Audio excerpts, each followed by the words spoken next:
Yo, what's up, people? It's your boy, I'm Chris the Dom One, and I am back with another video. This article is coming from NBCSports.com. I believe it's also on BleacherReport.com, and it's an article referring to Kevin Durant. And Kevin Durant has already made it known that there are already two teams that he is no way, no how going to join next summer when he becomes a free agent. Now, before I mention and before I go into deep into this article, I like to say this. Kevin Durant is feeling this way, thinking this way now, but he may have a different perspective and a different outlook at the next summer, and he might change his mind. But basically, Kevin Durant has already closed the door.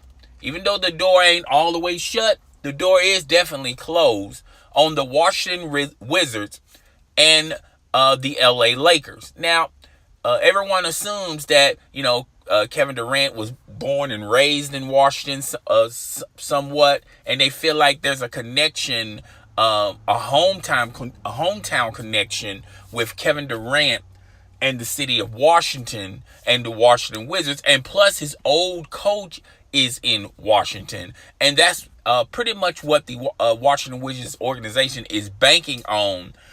His old coach is there. He has a great relationship with his old coach, and there's a possibility that he could sign with the Washington Wizards, okay? If he was willing to sign with the Washington Wizards, he would have signed with the Washington Wizards years ago. So I don't understand why people still think and still having hope that Kevin Durant is going to sign with the Washington Wizards. Now, with the Los Angeles Lakers, a lot of people kept throwing this rumor out there that, now since LeBron James is signed with the Los Angeles Lakers, they're going to save their cap space money and sign their second free agent next summer.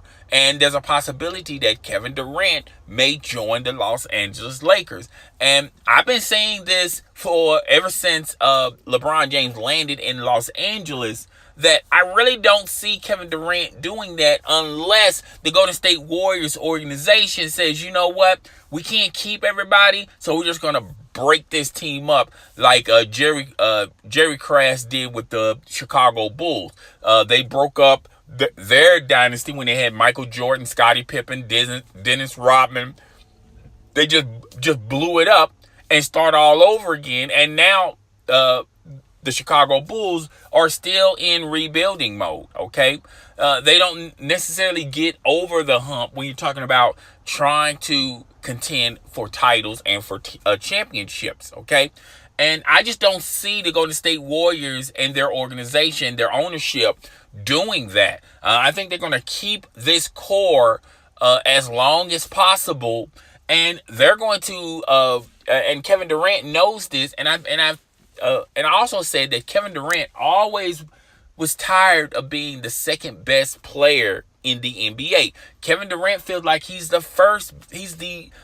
number one player in the NBA. Particularly because of his last couple of matchups with LeBron James. When LeBron James D'd up Kevin Durant 2 years ago, LeBron James had no solutions on Kevin Durant. And this year, it got so bad where LeBron James stopped wasting a lot of energy on defense, okay? He would play a soft type of defense, sort of like a zone.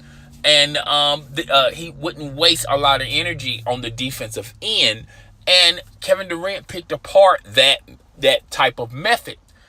Kevin Durant, Steph Curry, particularly those two individuals, maybe a little bit of Draymond Green. He may believe this as well. I don't think Klay Thompson is involved in that matter. But when you're talking about having more championship rings than LeBron James, I think that is very that's a possibility that they've been clamoring for years now. Okay, LeBron James was the darling of the NBA until the Golden State Warriors came and they started shooting threes all over the court.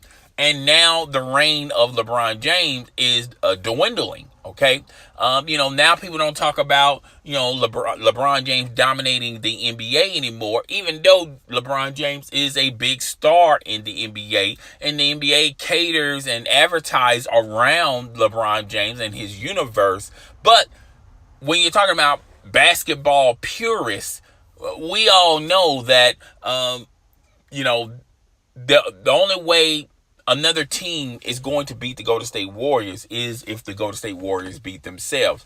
There's no team literally out there that can contend with the Golden State Warriors. A lot of people think, well, Houston with Carmelo Anthony, when he does sign with them, they can match the Golden State Warriors offense versus offense. And really, to be honest with you, the Rockets could have beaten the Golden State Warriors because the Golden State Warriors, some of their players were injured.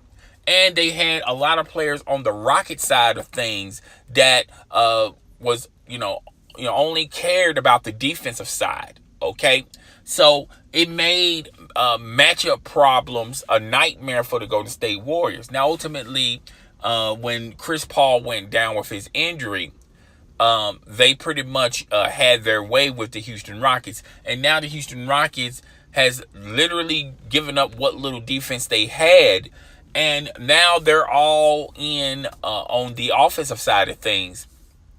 And like I always say, when you try to beat someone at their game, and they're very good at their game, it's going to be a struggle.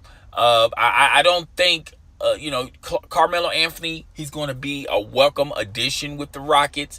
The mid-range game, he's not a three-point specialist, but he can shoot the three. I don't think adding Carmelo Anthony enhances their odds in beating the Golden State Warriors. Okay, so I feel like there's no team in the West that's going to contend with the Golden State Warriors. Now, a lot of people think it's going to be LeBron James and the Los Angeles Lakers. I think they're going to have a better record, but I don't think constructed right now they can beat the Golden State Warriors. Now, only time will tell. Particularly when you got this year and next summer, there's a possibility that you can get Kawhi Leonard. But if Kawhi Leonard thoroughly enjoys Toronto, he'll probably stay in Toronto because he's probably thinking in his back of his mind, the finals are easier to make it in the East versus the West with the Golden State Warriors and all those other juggernaut teams out there. And he won't. He wants his money. If he wants his Supermax contract, he's going to have to stay with the Toronto Raptors unless the Toronto Raptors give him his Supermax and then trade him to another team. I think he's going to really enjoy Toronto, and Toronto is going to have top billing when it comes to re-signing him. Now, there's always a possibility of him either going to the Los Angeles Lakers or the Los Angeles Clippers. That's always a possibility out there. But for the Clippers and the Lakers, they're really gambling big and hoping that Kawhi Leonard just come to them. I don't think Toronto is going to sign him to a Supermax contract and then sign him to either the Clippers or Lakers. I just think they're just going to just let him walk, and they'll probably rebuild. Okay. That's why they fired Dwayne Casey. That's why they let go in trading for Kawhi Leonard. I forgot, his name escapes me, but they traded him for Kawhi Leonard. If Kawhi Leonard leaves next offseason, Lowry will be the only one there. And the other pieces of Toronto will be almost at the end of their contracts. So they're going to either buy them out or trade them to another team so that team can buy them out, like Serge Ibaka and others out there. And they're going to just simply start all over again. Okay? So, Kevin Durant, everyone is waiting with anticipation on seeing what Kevin Durant's going to do. Me personally, I think Kevin Durant is going to re-sign with the Golden State Warriors because that's the best opportunity for him to get multiple rings. Because when his career is all said and done, he's definitely going to have more rings than LeBron James. And then there's a possibility he can tie LeBron James on MVP finals. Okay, he already won the season MVP. So if he has more hardware than LeBron James, a lot of people are going to have to start saying and start making comparisons who was better, LeBron James or Kevin Durant. And clearly, LeBron James has lost the war with Michael Jordan as far as who was better. Now people are going to compare LeBron James' individual stats to Michael Jordan and his championships, his MVPs, his final MVPs. When you talk about their record in the finals when they won, the ratio, the win to loss ratio to finals. He already owns some of, if not all of, Michael Jordan's stats. But guys, tell me what you think. Rate, comment, subscribe. It's your boy, and I am out.